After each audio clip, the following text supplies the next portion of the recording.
Pas grave. Thomas Piketty, hier, sur Bloomberg, indiquait que si vous étiez tenté par l'exil, Agnès Verdier-Molinier, on va vous chercher à l'aéroport et vos actifs seront gelés. On vous attrape. Une réaction ? Écoutez, moi, je suis ébahie. Je trouve qu'on tombe de plus en plus dans un débat qui est totalement hors sol.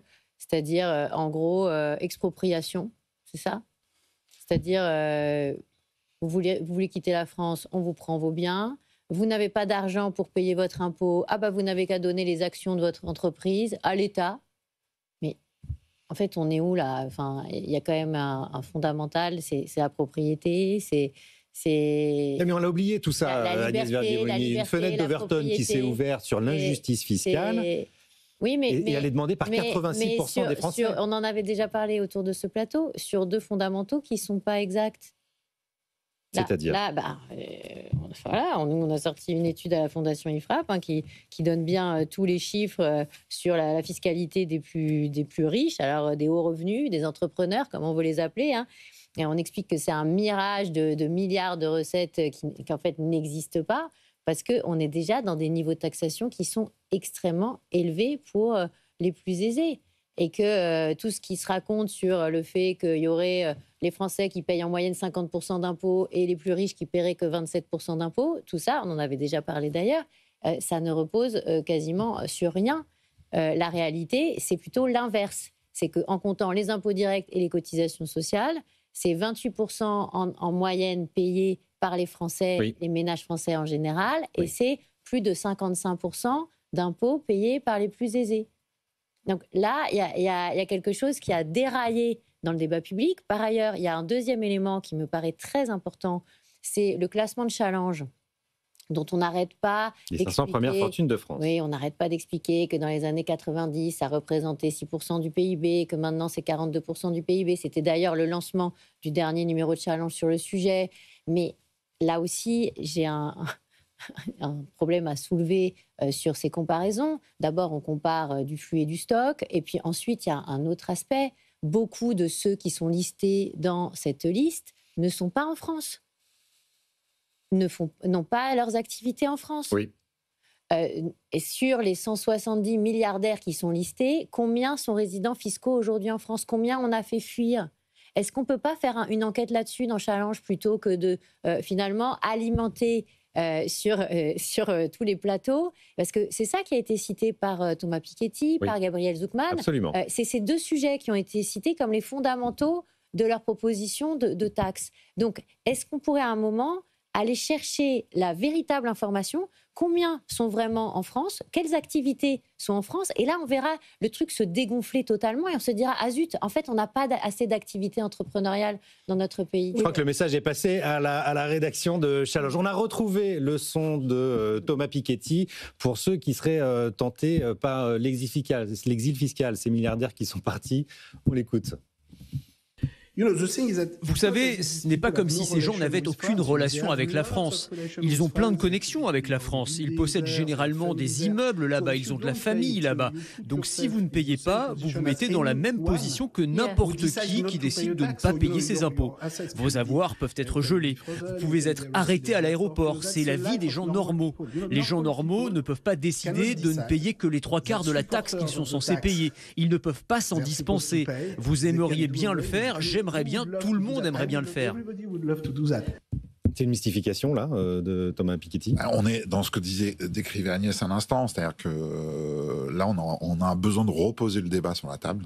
Je pense que le témoignage d'Isabelle nous éclaire à merveille sur... on sait que la taxe Zucman est très mal adaptée à l'innovation, pour faire vite, en gros. C'est-à-dire, quand on espère de la richesse, la taxe Zucman est pas taillée. Après, je rebondis quand même sur ce que disait Agnès sur le patronat. Le patronat a raté quand même quelque chose. Il a raté la narration. C'est-à-dire que là, l'urgence de monter un grand meeting dont quand même on n'a ni la date, l'U2P, la CPME disent on n'en fera pas. C'est-à-dire qu'on est quand même aujourd'hui, il y a eu quelque chose de raté dans le patronat. Il y a eu l'AREF qui est pas très, oui, ancienne. Fin août quand même, il y avait déjà des signaux d'alerte en disant. Ils ont raté cette narration, c'est dommage. Nous ne sommes pas contents. C'est dommage, mais ils boxent un petit peu en reculant. Ouais. Avec quand même des alertes, c'est-à-dire qu'on a vu, et attention, parce que François Bayrou est tombé dans ce piège-là, c'est-à-dire qu'aujourd'hui, François Bayrou, il s'est fait plinguer sur les boomers, sur les vacances, sur plein de choses. C'est-à-dire que les discours clivants aujourd'hui passent mal. Là, il y a un besoin d'apaisement. Isabelle citait les propositions faites par Marc Fesneau, c'est-à-dire qu'on voit quand même là une petite musique fiscale qui, au-delà de la taxe Zuckman, commence à dire il y a des problèmes sur le holding, il y a des problèmes sur la transmission des entreprises avec le pacte Dutreil et tout ça. Il y a des choses aussi à la fois fiscales, mais peut-être un petit peu morales aussi, dans une période où c'est un peu compliqué, où il faut qu'il y ait un dialogue un peu plus apaisé, oui. Parce qu'il y a un enjeu qui nous concerne tous derrière, c'est comment on pilote ce pays. C'est la stabilité politique. C'est la stabilité. C'est-à-dire que là, par contre, on est tous sur le même bateau. C'est-à-dire que si on revient sur un choc politique dans 2 mois, dans 3 mois, dans 4 mois, avec toutes les incertitudes qu'il peut y avoir derrière en termes de glissade, là, ça devient compliqué, y compris pour les acteurs économiques. Donc, il va falloir un moment s'entendre. Alors, cette proposition de Marc Fesneau, puisqu'on en parle, il faut l'expliciter, c'est aujourd'hui dans le journal Les Échos. Il propose de remplacer l'impôt sur la fortune immobilière par un impôt sur la fortune improductive. Bon, en gros, c'est le retour de l'ISF. Ça signerait quand même à peu près le dernier clou dans le cercueil de la politique macroniste depuis 2017. Ce que cherche la gauche, vraiment, un reniement. Est-ce que ça vous irait un impôt sur la fortune improductive plutôt qu'une taxe Zuckman, Isabelle Bandry? Je vais juste revenir sur ce point-là, mais avant, je trouve que les propos de Piketty sont extrêmement graves, parce qu'il y a une diabolisation des chefs d'entreprise qui est juste inacceptable. De dire que les plus riches ne payent pas d'impôts et font tout pour ne pas les payer, c'est juste inacceptable. Et aujourd'hui, on est effectivement dans ces débats qui est proche de l'hystérie, qui stigmatisent en général toujours les mêmes, et c'est juste absolument inacceptable. Et c'est une responsabilité de la part de cet homme qui est un économiste et qui donc devrait être assez factuel, je veux dire raisonnable dans ses propos, de prendre des positions politiques dites révolutionnaires, parce qu'aujourd'hui, qui crée effectivement de l'emploi, qui crée de la valeur ajoutée, c'est quand même les entreprises. Et la grosse difficulté aujourd'hui, et c'est ce qui crée cet effectivement de problème de confiance entre le citoyen et l'État, c'est que l'État aujourd'hui, l'État-providence, n'est plus aussi efficace que ce qu'il était il y a 20 ou 30 ans. Et en plus, il perd de l'argent. Quand vous allez à l'hôpital, c'est une catastrophe.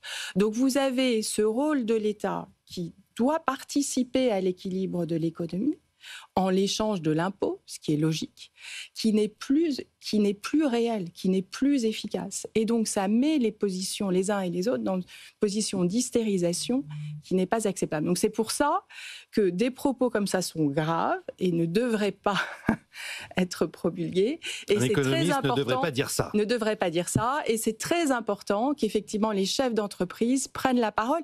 Et pas que les chefs d'entreprise. Effectivement, les salariés expliquent les attentes qu'ils ont de l'État-providence. Voilà. Alors après, il y a une donnée politique qui est qu'on doit décrocher un accord de non-censure avec le Parti socialiste qui réclame une mesure de justice fiscale. Alors, qui est une justice fiscale ou qu'on aille chercher de l'argent dans des endroits où il y a encore de l'argent? Je pense que pourquoi pas, et effectivement, il faut y réfléchir de manière intelligente. La proposition de Marc Fesneau est effectivement intéressante parce que aujourd'hui, et vous, je pense, le confirmerez, il y a une fiscalité mère-fille, c'est-à-dire entre une holding et la société qui porte les actions, voilà, qui est effectivement favorable. C'est-à-dire que vous ne payez pas d'impôts lorsque vous remontez des dividendes entre une société mère et une société fille. Et donc aujourd'hui, effectivement, certains chefs d'entreprise utilisent ce système fiscal pour avoir dans la holding un patrimoine qui n'est pas que productif. Il y a effectivement la partie qui concerne leur entreprise, mais il y a aussi leur chalet à la montagne, des actifs qui ne sont pas réinvestis dans l'économie, sur lequel, de facto, ils ne payent effectivement pas un impôt à hauteur, je ne vais pas dire à la bonne hauteur, puisque je ne sais pas quelle est la bonne hauteur, mais il y a effectivement de l'argent qui n'est pas réinvesti dans l'économie et qui est là et qui en plus bénéficie d'exemptions en termes de succession. Oui. Donc là, il y a un vrai sujet. Après, la difficulté pour le service fiscal, ça va être vraiment de déterminer, et c'est là où ça va se jouer, qu'est-ce qui est productif et qu'est-ce qui n'est pas productif. Le chalet à la montagne, c'est pas productif. Maintenant, s'il est loué, il peut être peut-être une question de bon sens, non ? Tout simplement, le bateau, le chalet, effectivement, les appartements, bon. Enfin voilà, mais il y a effectivement, ça va être un sujet. Maintenant, c'est une proposition qui, je trouve, se rapproche beaucoup plus d'une réalité économique que ce qui a pu être dit et expliqué pour la taxe Glucksmann. Oui. Vous avez travaillé sur les holdings, hein, à la Oui, on commence à regarder très en détail ce sujet, parce que quand on dit que ce sont les propositions de Marc Fesneau, moi je dirais que ce sont plutôt les propositions sur lesquelles Bercy travaille actuellement. Il y a une dizaine de propositions en fait sur la table en préparation à Bercy pour les diverses options de deal avec le Parti socialiste. Et moi, je trouve ça quand même encore très inquiétant. Parce que si on me disait... Qu'est-ce qui vous inquiète ? Si on me disait à Bercy, il y a 50 milliards de pistes d'économie en dépenses, ça me rassurerait plus. Il y en a aussi à la direction du budget. Oui, on en entend moins parler. Franchement, on n'entend pas parler. Et en fait, il n'y en a pas. Voilà. C'est ça qui est difficile. C'est se dire qu'en fait, Bercy est toujours dans cette ligne. Finalement, les politiques ne savent pas faire les économies. On ne va pas vraiment les aider. On va surtout les aider à trouver des impôts supplémentaires. François Bayrou, Marie-Lise Léon de la CFDT avait parlé du musée des horreurs sur le budget de François Bayrou qui prévoyait 44 milliards d'économies quand même, Agnès Verdier-Molinier. Donc elles existent, ces mesures. 44 milliards d'économies, il y avait aussi des hausses d'impôts dedans, on le sait bien, et on sait ce qui s'est passé sur le budget qui finalement a été adopté sous François Bayrou pour 2025, et où il y a eu essentiellement des hausses d'impôts. Donc moi je me méfie toujours des 2 tiers, 1 tiers qu'on nous annonce, hein. En général, ça devient 90% de hausse d'impôts. Donc, si on revient là-dessus, je pense que tout le débat hystérique qu'on a en ce moment sert d'une certaine manière Bercy, qui va arriver en disant derrière, écoutez, voilà, il y a des propositions terribles pour vous, elles sont catastrophiques pour l'économie française, mais on va vous faire 2-3 petites taxes qui sont bien plus mignonnes et bien plus gentilles.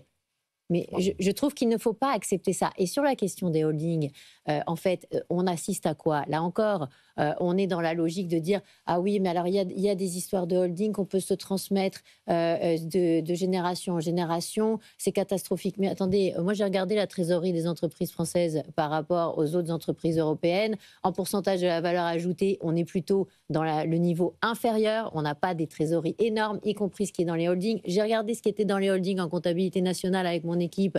Et il y avait de la trésorerie de manière importante quand c'était François Hollande avec l'imposition au barème de l'IR. Et ça s'est dégonflé. Hein. Il y avait 1600 milliards et maintenant il y a à peu près 200 milliards, ce qui n'est pas du tout énorme. C'est-à-dire qu'avec la mise en place de la flat tax, du prélèvement forfaitaire unique en 2017, la trésorerie qui était logée dans les holdings a été distribuée et donc taxée. Mais bien sûr. Donc, en fait, le problème, c'est la fameuse note de l'Institut des politiques publiques de l'IPP. Elle travaille sur des données de 2016, où on était justement au pic en fait, de la non-distribution liée à l'imposition au barème des revenus du capital. La note qui explique que les milliardaires payent en proportion 2 fois moins d'impôts que la moyenne. Et donc, il n'est pas impossible que tous ceux qui poussent sur ces sujets aient une vision faussée, en fait, de tout ce qui est détenu aujourd'hui dans les holdings. Et par ailleurs, je voudrais souligner une chose. Dans tous les pays qui nous entourent aujourd'hui, on a compris qu'il faut garder des entreprises familiales en France. Elles constituent quand même plus de 60% de l'emploi et de la valeur ajoutée créée dans notre pays. En Suède, la taxation, c'est à 0 pour toutes les successions. À 0, que vous soyez dans une holding ou pas dans une holding, que ce soit un appartement, que ce soit... Voilà. Pourquoi ? Parce qu'ils ont dit, attention, les entrepreneurs de Suède sont en train de partir. C'était en 2004, c'était les sociodémocrates. Et ils ont dit, on taxe à 0 parce que comme ça, on va faire revenir, on va garder nos entrepreneurs. Et c'est ce qui s'est passé. Le fondateur d'IKEA est revenu en Suède. Qu'est-ce qui se passe en Italie ? On peut transmettre aussi les entreprises quasiment à 0. Qu'est-ce qui se passe en Allemagne ? Il y a aussi un équivalent du pacte Dutreil. Et au-delà de 26 millions d'euros, il y a un dispositif qui est vachement malin.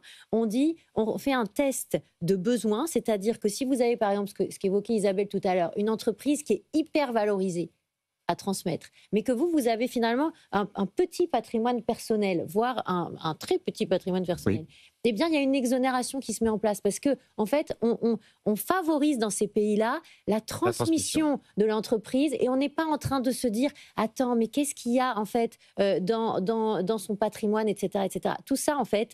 Vous êtes en train de nous dire gentiment, Agnès Verdier-Molinier, que la France est complètement à contre-courant de la dynamique européenne. Mais de quoi on parle, en fait? On est en train de parler de l'avenir de nos entreprises, de nos emplois. Je vous rappelle que 50% des entreprises dans les 10 ans vont se transmettre. Il va y avoir une génération entière d'entrepreneurs, mais justement les baby-boomers, qui va partir à la retraite et qui va transmettre. On veut quoi? On veut pas de capitalisme familial en France? On veut détruire ça? Parce que le capitalisme familial, en fait, c'est là-dessus qu'est fondée l'économie européenne, pas que française. Donc, il faut bien se méfier de tous les débats actuels. Et qu'est-ce qui se passe, en fait, à Bercy? Ils cherchent des milliards. Ils veulent aller les chercher là où ils sont. Le problème, c'est que c'est pas comme ça. Il y a peut-être quelques endroits où il y a des effets de bord mais des effets d'aubaine, des effets de bord, etc., etc. Ok, d'accord, très bien. Mais en fait, là, on fait monter la mayonnaise. Pourquoi? Marc Fesneau, il dit quoi? Ça fait 4 milliards? Ça fait 4 milliards. C'est le rétablissement de l'ISF. Non, mais on a 160 milliards de déficit. Ça fait 4... Et ces 4 milliards, même le Conseil d'analyse économique reconnaît que si on taxe de 4 milliards en plus le capital, on détruit de PIB à l'horizon. Isabelle Bordry, vous souhaitiez réagir? Il y a un vrai sujet aussi qui est le sujet de la R&D, qui était d'ailleurs traité dans l'étude AFEP-MEDEF. La France est en retard. C'est-à-dire que cet investissement se cache, cet investissement des chefs d'entreprise et des entreprises devrait être réinvesti en permanence, notamment dans la R&D. Et aujourd'hui, on est en retard.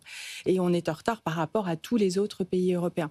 Donc effectivement, l'impression, et je rejoins Agnès, c'est que le débat se focalise toujours sur les mêmes sujets et il n'y a pas de vision globale économique qui permet effectivement d'un côté de comprendre la valeur ajoutée par les services publics. Alors effectivement, il y a des débats sur le déficit de la sécurité sociale, mais ça fait 3 ans. En 3 ans, il a été multiplié par 2. C'est maintenant quasiment 22 milliards, quasiment 10% de ce que représentent les budgets. Donc c'est juste absolument colossal. Et il n'y a pas ou moins de temps passé, en tous les cas, par les politiques actuelles sur ces sujets-là, en tous les cas dans le débat. Et puis, au niveau général économique, dans la création de valeur, cette notion de R&D, alors je ne sais pas si les politiques la comprennent ou pas, mais qui est la richesse de demain, c'est l'innovation, la richesse des Français. Eh oui.